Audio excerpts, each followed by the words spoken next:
Hi everyone, this is Vishal Rungras. I'm your mentor for self-driving car engineer nanodegree program.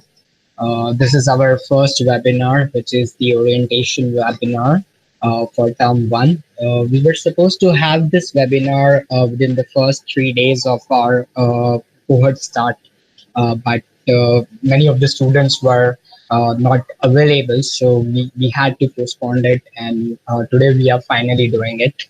Uh, I'm glad to have you all who have joined the call, who have joined this webinar.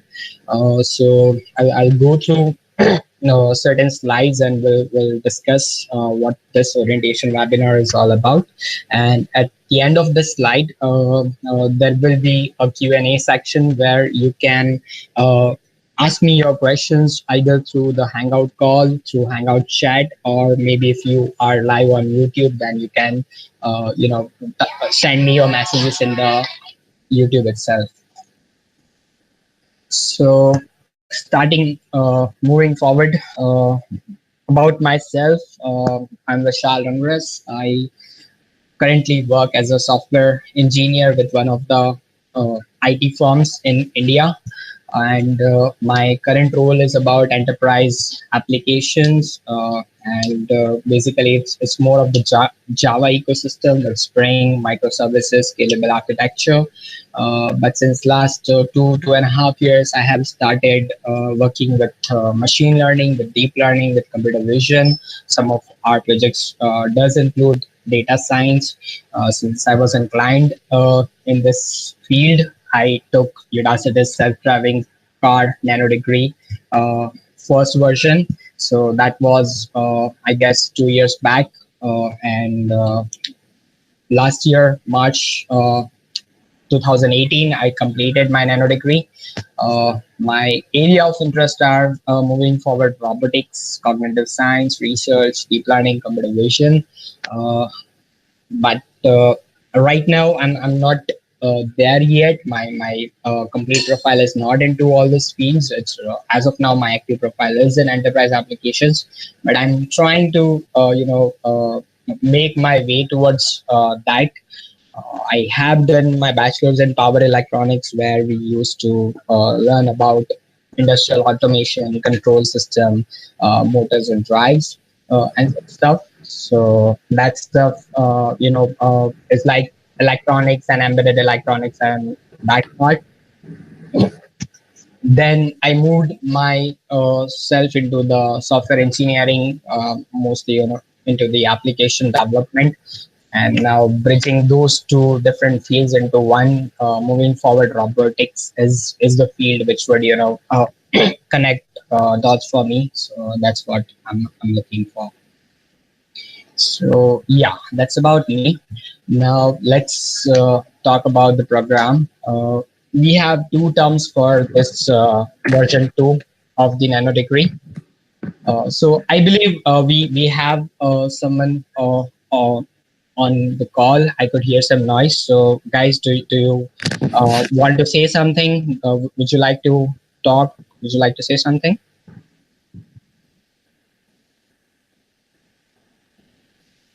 Anyone there?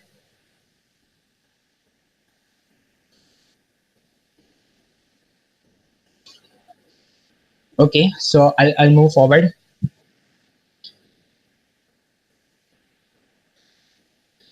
And so, yeah, on the term one, we have image processing, we have computer vision, we have deep learning, we have neural networks, convolutional neural networks.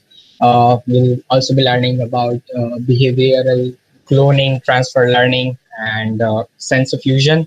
So image processing and computer vision, basically in image processing, you're going to talk about how you are getting the images as input, and you're applying some mathematics over it, and you are getting output as image too. That's all about image processing. You will learn certain tricks and techniques for the same. But more importantly, this course is about computer vision, I would say, because cameras and the visual sensors are a really great way for the robotic machines to perceive the environment, to understand what's happening around them, and make decisions accordingly. So in computer vision, it's not only about processing the images, image out, but also to understand the context of the image, the video, what's happening inside it, and generating insights from it. So when you are doing the lane finding or the advanced lane finding, you are actually doing some image processing, and on top of that, you are generating some insights to determine where the lane lines are actually and where the car should drive. So that's the real computer vision, where you are generating insights from it. Deep learning basically is a kind of algorithm for, or say, a part of machine learning where you are focused on neural networks but nothing else. Then neural networks also, we have more architectures now, and it's still growing. So we have convolutional neural networks for computer vision, we have recurrent neural networks for speech processing, we have generative adversarial networks, and things are moving forward. Things are growing at a very rapid pace in deep learning. So you'll learn about neural networks and convolutional neural networks in your term one. You'll learn to code in TensorFlow and Keras for the same. You'll understand what is data augmentation, how to pre-process the data, entire training process, how to validate your training, and then how to run your model on the test set and generate the predictions on the same. Apart from that, you learn about transfer learning. So that's basically having a pre-trained model and training it a little bit to fit to your data, but not training the model from the scratch. So the learning is already present in the model. You're transferring it to meet your need. That's why it's called transfer learning. There will be a project on behavioral cloning where you would drive your car into the simulator and you'll generate certain images. Then you will apply some machine learning, some deep learning on it using NVIDIA's end-to-end model, and you will train a model. You'll train a deep learning algorithm such that it can clone your behavior and it can drive the car in the autonomous mode on the simulation track. So that's about the deep learning model in term one. Then the very last one is sensor fusion, where you will understand about getting data from the radar, from the lidar, about the environment. So you have a car, and surrounding it there are other cars.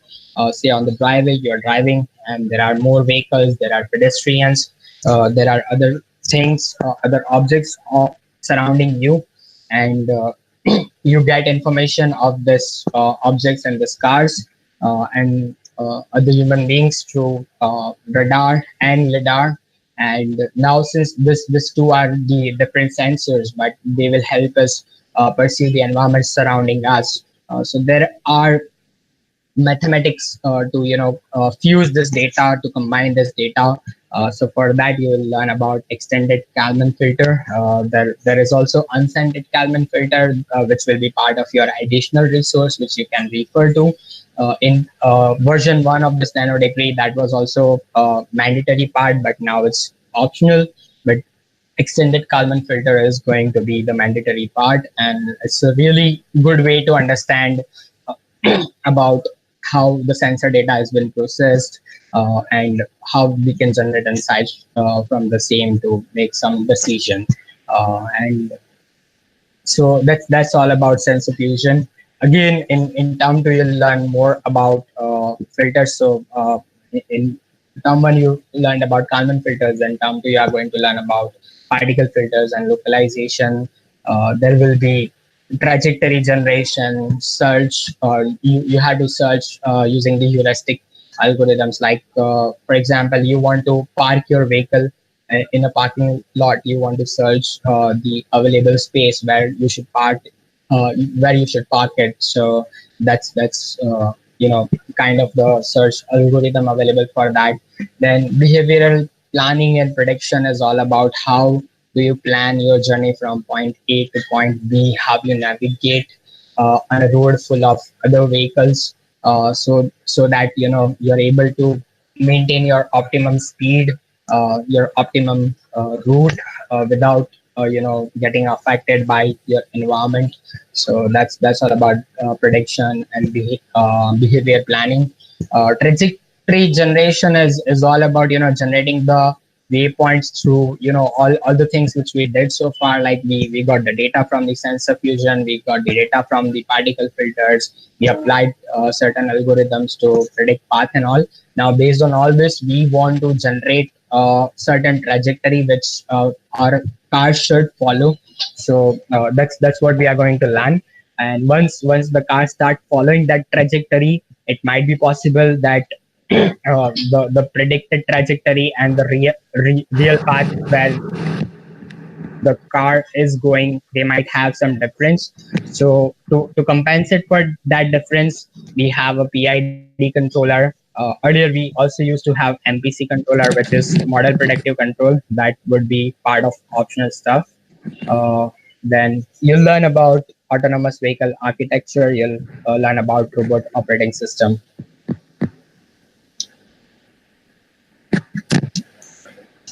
So any questions, guys?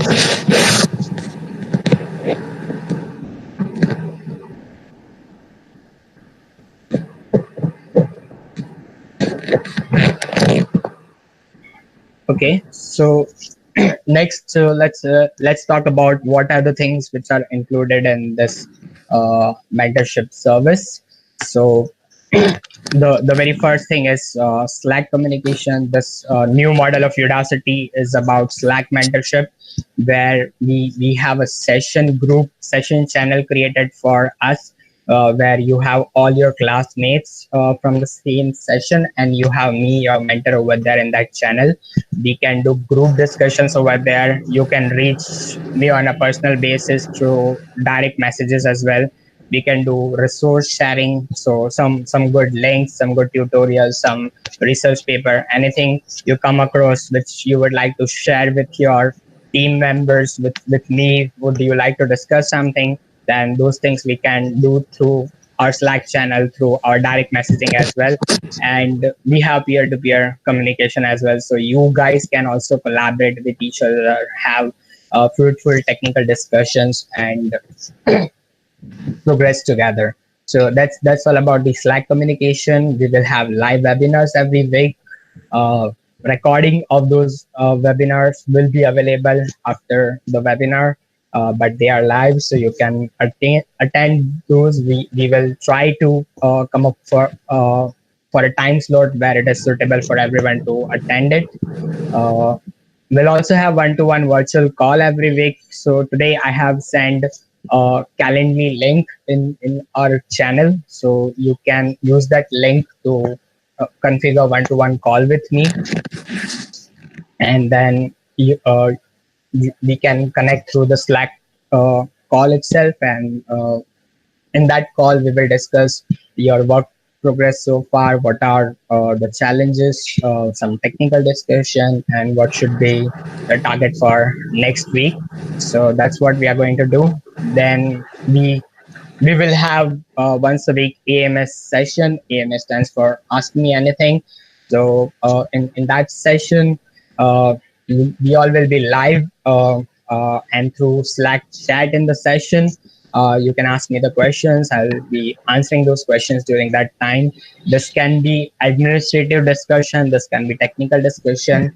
Anything and everything which can help you out to grow in this program, we can discuss in the AMS sessions. So for the very first week, you had certain modules related to finding lane line, and your target was to complete this first project. I believe most of you would have been working on this or would have even completed this. I have prepared some flow chart for this project, which I would like to share with you all. So it starts with taking the image as an input. So if you are processing the video, what happens is each video is basically part of it consists of multiple frames, and since each video is part of multiple frames, you extract those frames, and you consider each frame as single image. Just a second, guys.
So, as mentioned by Kalyan, he's not able to see the changes in slide. So, still, I'll continue with the flow as of now. But in case you guys are not able to see the slide changes in the real time, hopefully they should be available in the video recording. If not, then I'll re-record this entire session again and share with you guys again. So, Kalyan, you want to say anything?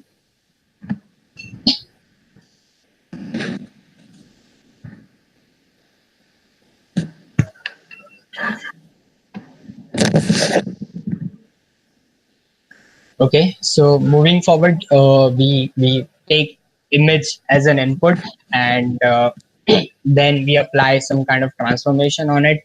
So if you are working at a very basic level, you would just convert it into grayscale image rather than converting into some other color space. But if you want to do some advanced operations, then you can convert the RGB image to HLS or HSV or some other color channels, and then you can extract the information from each channel to detect the lane lines accordingly. But yeah, grayscale image also works for the basic lane finding algorithm. So after having that grayscale image, you would apply Gaussian blurring to remove any and all peaks available, so that your image is smooth, and then you'll apply canny edge detection algorithm to identify the edges in the image. Then you'll apply the region of interest mask to only focus on the area where lane lines are present and eliminate everything else.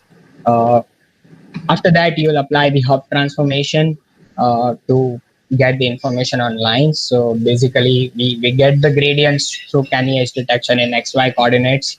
Uh, we can convert those into the polar coordinates using hub transformation. And those hub lines which we receive as an output, we have to filter those out based on the slope. So if slope is smaller than 0, that constitute your left lane. So you'll filter that out. Similarly, if slope is greater than 0, it goes to the right lane. Then accordingly, you compute the intercept, compute the intercept and the x coordinates. You initialize the y coordinates from the region of interest. You don't compute it, but you initialize it, and then using those y coordinates and the lane coordinates and the slope, you are going to compute the intercepts and the lane coordinates based on the equations provided here. And based on that, you're going to draw the left and right lane annotation. So the output is going to be your weighted image, which would have your original image, and on top of it, you have the lane lines drawn. So this is the basic flow. We can discuss this more further in the group if you have any questions on the same. But most of the things are covered in the lecture. Only thing the diagram which you see for the first part is already covered in the lecture classroom. The second part, this flow to filter out the coordinates and apply the mathematical equations to draw the annotation. There is no mentioning of this in the lecture, but this is how you are supposed to do it. If you have any further questions on this, then we can, discuss this after the call through Slack channel. So that's it for today. Now I'm open to any questions you guys have. You can share your questions through Slack or through the Hangout chat window or the YouTube chat window.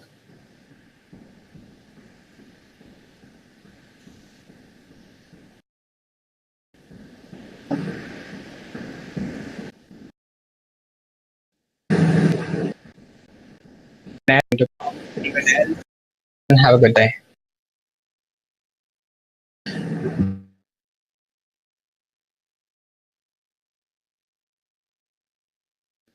Thanks, everyone. Have a good day.